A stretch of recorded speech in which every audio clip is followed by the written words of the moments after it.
मेरे वाजिब एहतराम काबिल सद एहतराम दोस्तों साथियों बुजुर्गों,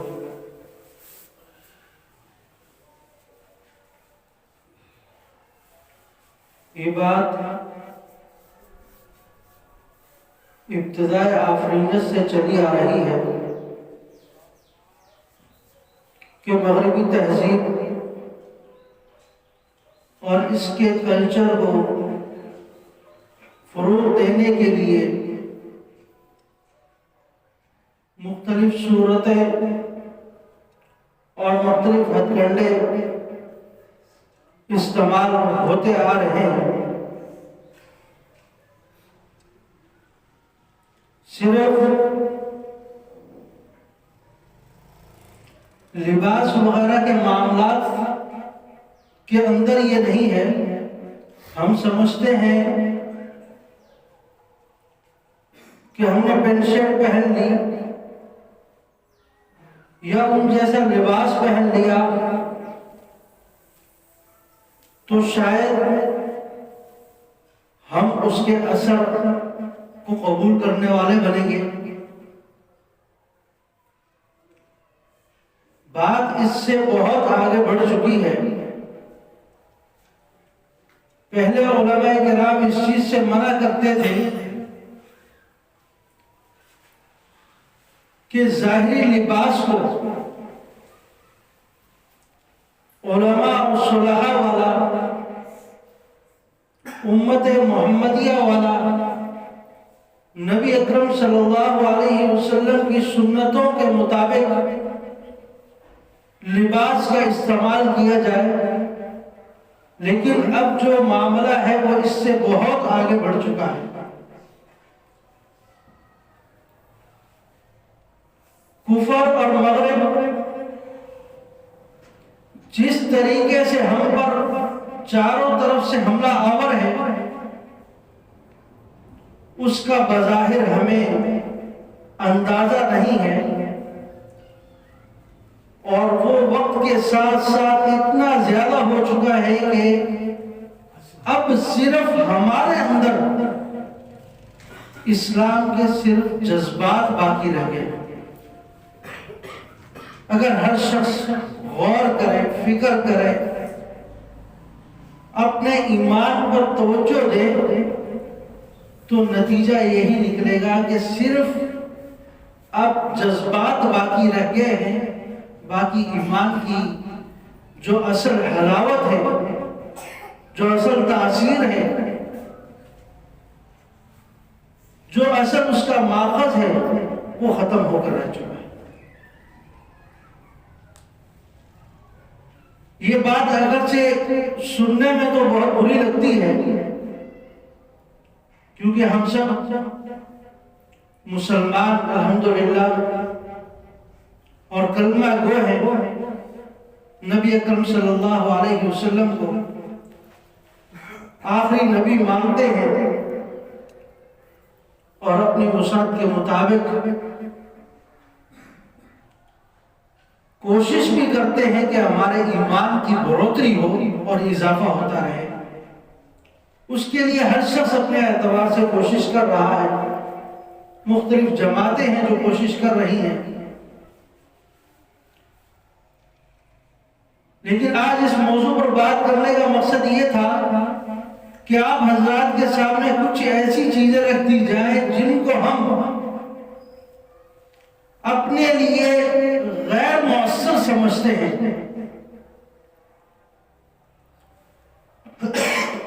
या जिनकी तरफ हमारी तवज्जो नहीं जाती, या जहां हम ये समझते हैं कि ये चीजें हमारे दीन पर या हमारे ईमान पर असरअंदाज नहीं होंगी। हर जमाने में कुछ ना कुछ फिरके की शक्ल में या मगरिब तहजीब से मुतासिर लोग इस्तेमाल हुए हैं और इस जमाने में भी हो रहे हैं। ये नबी अकरम सल्लल्लाहु अलैहि वसल्लम के जमाने से चलता हुआ आ रहा है और आज तक। पहले ये था कि सराहतन कोई नबूवत का दावा करता था कि मैं नबी हूं, मुझे मालूम, या अपने साथ चंद लोगों को मिलाकर एक जमात बना लिया करता था।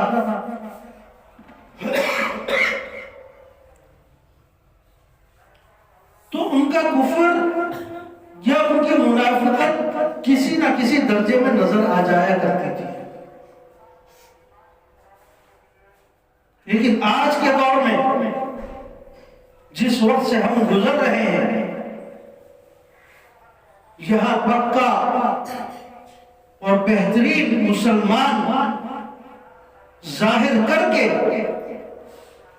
वो आपके ईमान को खत्म करते हैं। सबसे बड़ा नजर आएगा कि इससे ज्यादा कुरान और हदीस को जानने वाला कोई नहीं। एक बात करता है बगैर किसी हवाले के नहीं करता। कुरान भी पेश करेगा, हदीस पाक भी पेश करेगा, आसार सहाबा भी लेकर आएगा। एक मुसलमान कैसे यकीन ना करे उसकी बात पर? लेकिन ये एक बहुत घिनौनी एक साजिश है जो आज मुसलमानों को अंदर से खोखला करती जा रही है और किसी को इसका अंदाजा नहीं हो रहा कि आने वाली नस्लें हमारी कहां जाती जा रही है। मैंने शुरू में जिक्र किया था कि सिर्फ अब जज्बात बाकी रह गए हैं। इसी मुल्क के अंदर कई मलूनों को, कई गुस्ताखों को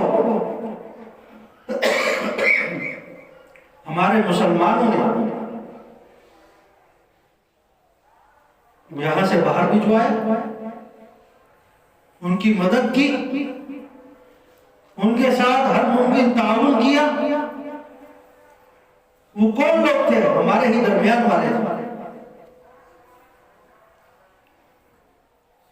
तो ये दीन सिर्फ अब जज्बात तक बाकी होता जा रहा है। नबी अकरम सल्लल्लाहु अलैहि वसल्लम को अल्लाह ताला ने एक आयत में फरमाया, या अय्युहन नबिय्यु लिमा तुहर्रिमु मा अहल्लल्लाहु लक।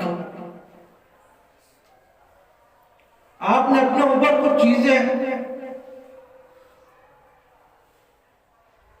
हराम करनी कि मैं ये नहीं खाऊंगा।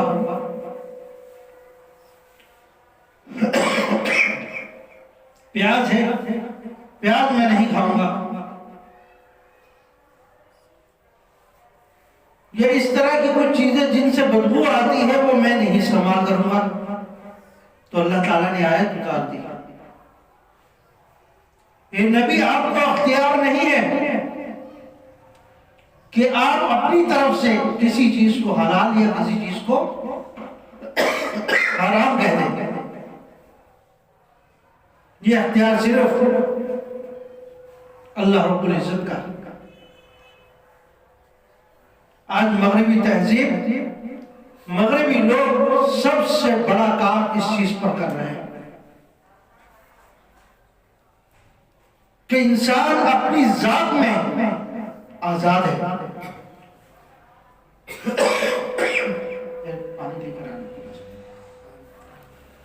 इंसान अपनी जात में आजाद है, वो अपनी तबीयत के मुताबिक जिस चीज को चाहे अपने लिए हलाल कर सकता है, जिस चीज को चाहे अपने लिए हराम कर सकता है। उनका कहना यह है कि यह जमीन और आसमान का जो निजाम है अल्लाह रब्बुल इज्जत की जात चलाने वाली नहीं, यह खुद ब खुद एक तकवीनी तौर पर चलता हुआ आ रहा है। जिस तरह मैं सांस ले रहा हूं इस तरह ये चीजें भी चल रही है। इस तरह प्रोपेगेंडा करके लोगों को मुतासिर करते हैं।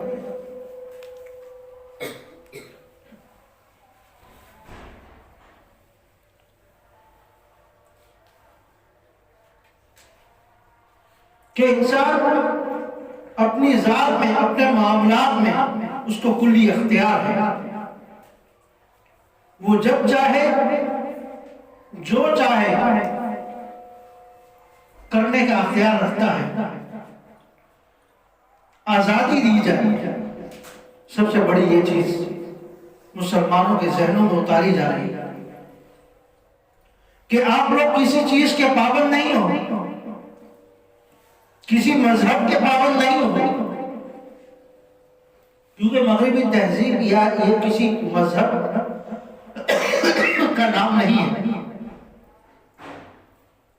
कि आसमानी तौर पर अल्लाह की तरफ से कोई मजहब उतारा गया हो उसके मुताबिक ये चल रही हो, ऐसा नहीं। बल्कि ये लोगों का बनाया हुआ एक प्रोपेगेंडा है जो आज पूरी दुनिया के अंदर मुसल्लत होता जा रहा है।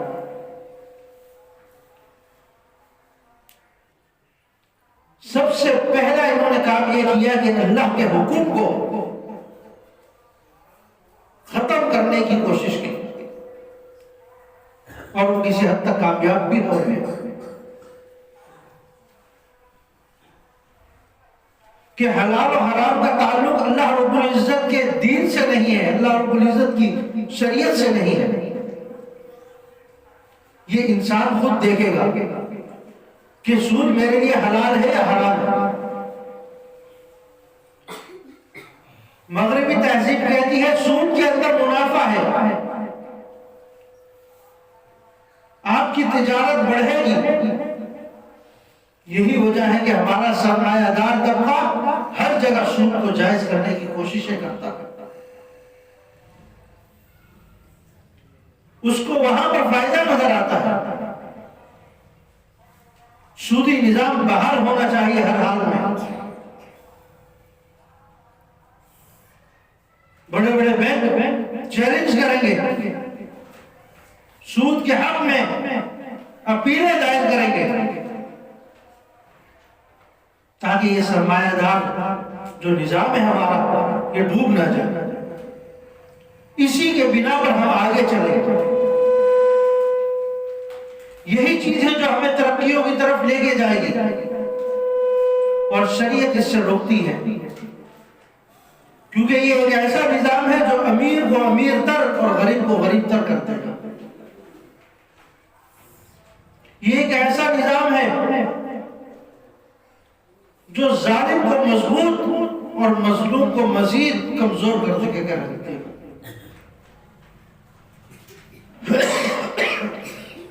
इस्लाम इन चीजों से रोकता है।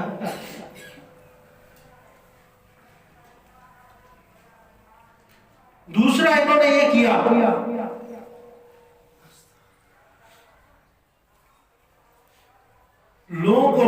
नौकरियां और उनके लिए जॉब का इंतजाम करके ऐसे तालीमी इदारे बनाए जहां पर इस्लाम भी पढ़ाया जाता है और मगरिबी तहजीब को भी पढ़ाया जाता है, क्योंकि इस्लाम को पढ़ाए बगैर वो चल नहीं सकते। सारी तवज्जो मगरिबी तहजीब पर देते हैं और वहां से फिर एक नई नस्ल तैयार करते हैं। बच्चों के जहनों में पहले दिन से डाल देते हैं कि आप अपने मामलात में कुल्ली अख्तियार रखने वाले हैं, आप अपनी जात के अंदर खुद मुख्तार हैं, आप पर किसी किस्म की गिरफ्त नहीं होनी चाहिए, अपनी जिंदगी को बनाने वाले आप खुद हैं। ये मकान, ये दौलत, ये सब कुछ, ये सरमाया किसने जमा किया? आपने खुद जमा किया, किसी और ने लाकर आपको नहीं दिया। तो जब ये सारी चीजें आपकी है तो आप किसी के मुकल्लफ नहीं हो सकते। इस तरह बच्चों की जहन साजी कर करके उनको इस तरफ लेके आते। फिर यही जब बड़ा होता है तो एक मलून, एक गुस्ताख बन जाता है। सराहतन तो इनकार नहीं करता, लेकिन इशारतन इनकार कर रहा होता है। क्यों? माहौल अभी वो नहीं मिला। बाद लोग सराहतन भी करते हैं कि ये सारा निजाम खुद बखुद चल रहा है, इसको चलाने वाली कोई जात नहीं। तो ऐसे लोगों की अल्लाह रब्बुल इज्जत की अकलें बंद करके रख देते हैं। जब तुम मेरे खिलाफ खड़े हो रहे हो तो मैं भी तुम्हारी अकलों को खत्म करके रख दूंगा, ताकि जब रोज क़यामत आए तो तुम्हें फिर मैं सख्त से सख्त अज़ाब दूंगा। तुम मेरे लोगों को गुमराह कर रहे हो, उनको दीन से हटा रहे हो, दीनी तहजीब से दूर कर रहे हो। ये एक बड़ा खुश्क मौजू है, लेकिन अगर इसकी गहराई में उतरा जाए तो हमारा पूरा दीन इसी के अंदर इसकी गिरफ्त में आया,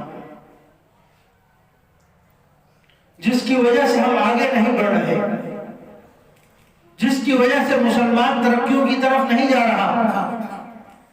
आज अगर कोई तबलीगी जमात वाला आकर बात करता है तो कोई सुनने के लिए तैयार नहीं।